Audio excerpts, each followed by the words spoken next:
Hello dear friends, कैसे आप सब। आशा करते हैं आप सब बढ़िया होंगे। तो हमारे प्यारे प्यारे सभी जो भी छोटे भाई, बड़े भाई, बहन जो भी हैं, जो टेंथ में पढ़ते हैं अभी, तो उन सभी को मेरा तहे दिल से नमस्कार। और मैं आज पहला दिन, मेरा पहला वीडियो होने वाला साइंस टेंथ का, क्लास टेंथ का साइंस जो है उसमें 13 चैप्टर है, 13 चैप्टर। जिसमें से पहले फर्स्ट में, अगर आप लोग जानते होंगे तो अभी टेंथ में हो, टेंथ में फिजिक्स, केमिस्ट्री, बायोलॉजी जो होता है, 3 सेक्शन, तीनों को मिला के अभी आपका साइंस है। ठीक है।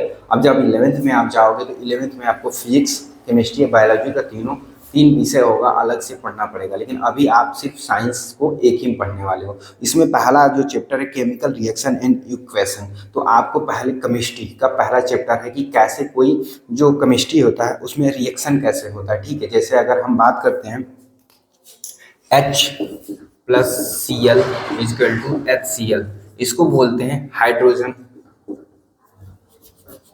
ये है हाइड्रोजन, ये क्लोरीन है और हाइड्रोक्लोरिक एसिड है। ठीक है।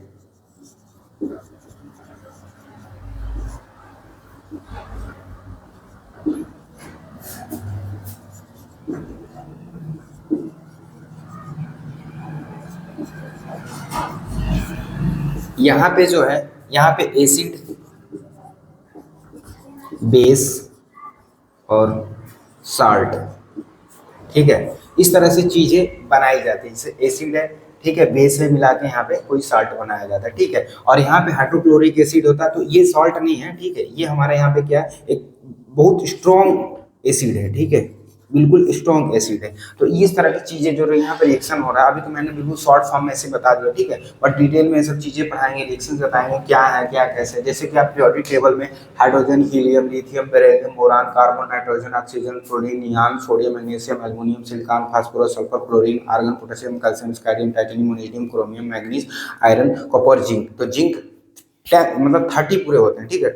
पूरे 100, ऐसे तो बहुत सारे पीरियोडिक टेबल में 118 तत्व है, लेकिन आपको सिर्फ 30 तक याद करना है। मतलब आपके टेंथ के सिलेबस में सिर्फ 30 तक है। बाकी कुछ ऐसे एलिमेंट्स हैं जैसे सोना हो गया, चांदी, एयू हो गया, गोल्ड हो गया, ऐसे बहुत सारे नीचे के भी, टंगस्टन हो गया। ये सारी चीजें क्या होता है, टेंथ के सिलेबस में है। तो कुछ ऐसे एलिमेंट्स हैं जिनको आपको याद रखना है। ठीक है।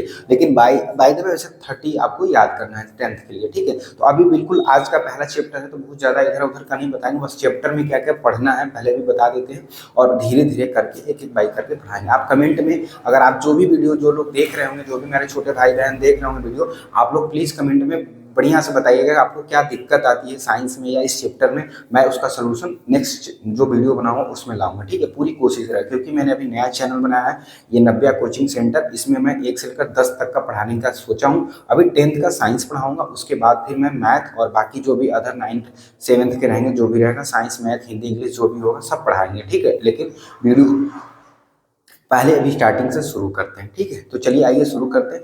अगर जो लोग अभी फर्स्ट बार मुझे इस चैनल पे देखे, क्योंकि मैंने 1-2 वीडियो बनाया है, तो आप लोग प्लीज़ जान लीजिए कि ये क्लास 1 से लेकर 10 तक होने वाला है। जो बच्चे अभी 10th में पढ़ते हैं तो वो लोग तुरंत इसको सब्सक्राइब कर लें, क्योंकि अभी आप ही को हम पढ़ाने वाले हैं। ठीक है। तो अभी हम पढ़ाएंगे साइंस का पहला चैप्टर केमिस्ट्री का, जो हमारा है केमिकल रिएक्शन एंड इक्वेशन। ठीक है। अब यहाँ पे देखोगे बहुत सारा चीज़ है जो मैं बिल्कुल लाइन बाय लाइन तो नहीं बता सकता, लेकिन बेसिक चीजें जो है मैं बता दे रहा हूँ। देखो लिखा है कि consider the following situation of daily life and think what happens जब milk is left at room temperature during the summer.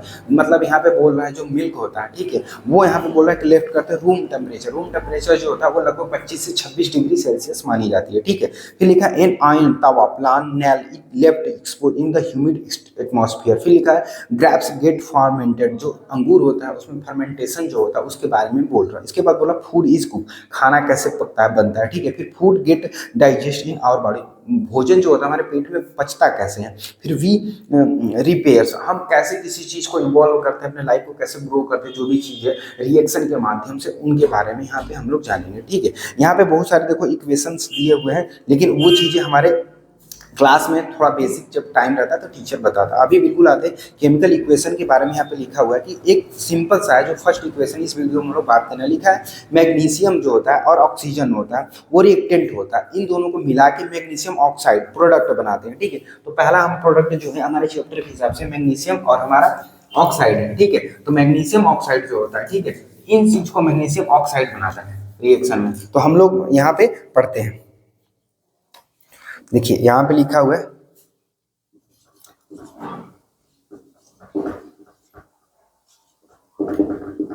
Magnesium plus oxygen,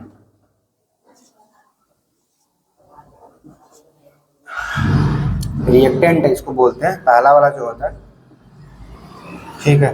दूसरा यहाँ पे बोल रहा है कि मैग्नीशियम ऑक्साइड बनाता है, तो मैग्नीशियम जो ऑक्साइड होता है, मैग्नीशियम, ये होता है हमारा प्रोडक्ट।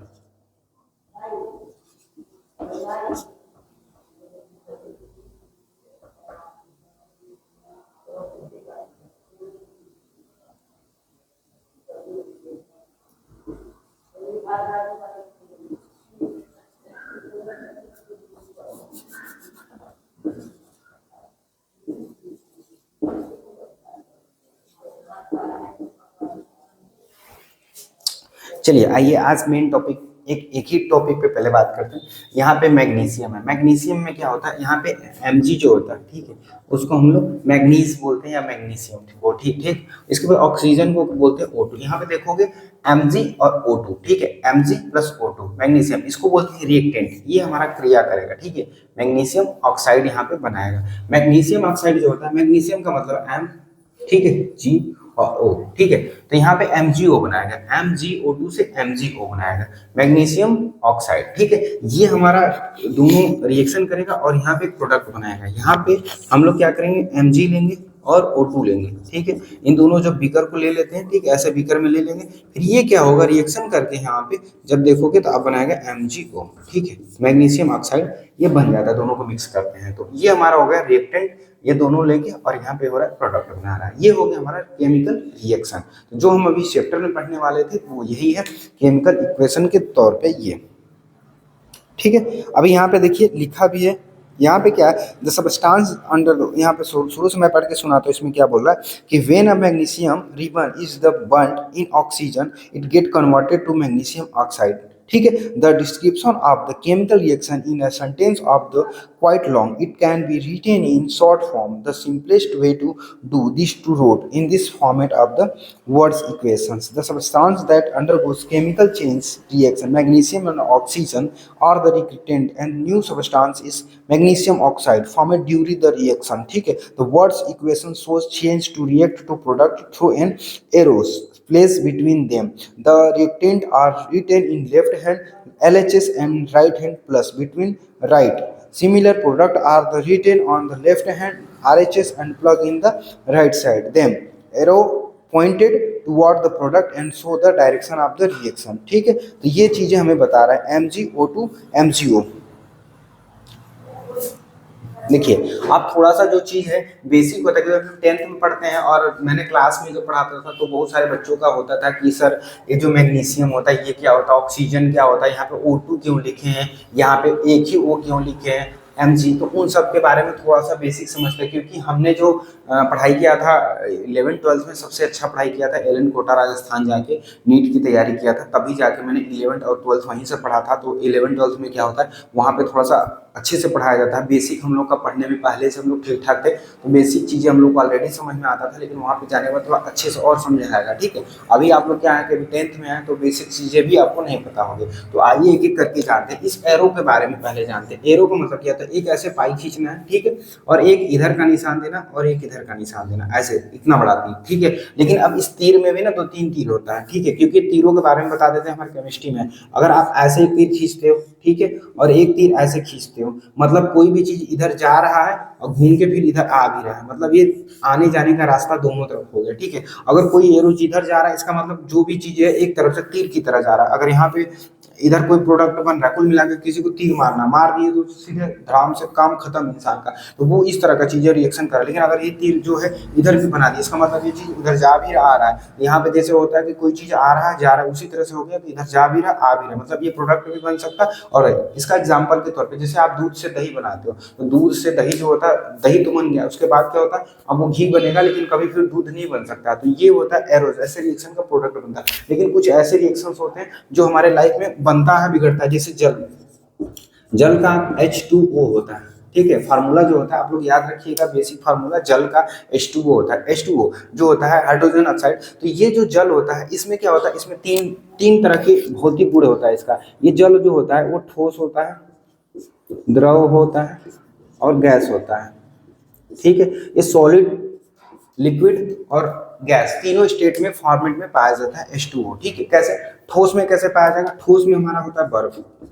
ठीक है, आइसबर्ग जो होता है वो क्या होता है? पानी ही तो होता है उसमें। फिर द्रव, लिक्विड, लिक्विड में जैसे कोई चीज पीने वाला पानी। ठीक है, पीने के लिए पानी जब नॉर्मल रखते हो वो क्या होता है गैस। और यहाँ पे कोई भी चीज़ ऐसे स्टीम लेवल पे, अगर आप जैसे गैसेस फॉर्मेट में जितने भी पानी होते हैं, स्टीम गैस भाप निकलता रहता है, उसको क्या बोलते हैं? पानी ही तो होता है। कहीं भी भाप निकलता है, समुद्र में, तालाब में, या आपने ठंडी के दिनों में देखा होगा गाँव में तालाबों में से बहुत स्टीम निकलता रहता है, भाप निकलता है, वो वेपर के फॉर्मेट में होता है, तो ये गैस ही होता है। तो ये इसके बारे में बता रहा है कि ये तीनों फॉर्मेट चेंज होते रहते हैं। तो जो दूध से दही होता है,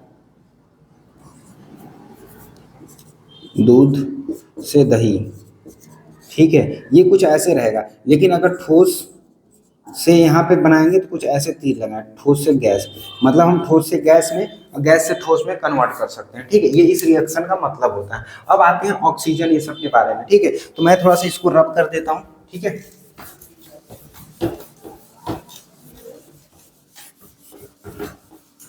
अब देखिए यहाँ पे क्या करना है, यहाँ पे हम लोग M, ठीक है, कैपिटल में लेंगे। मैं थोड़ा सा बड़ा बना दे रहा हूँ, M ऐसे कैपिटल में लेंगे। ठीक है, M, यहाँ पे छोटा में G, Mg प्लस कैपिटल में O मतलब ऑक्सीजन, यहाँ पे 2 लिखेंगे। ये 2 का मतलब क्या होता है मैं बताऊँ, एरो, और फिर यहाँ पे लिखेंगे MgO।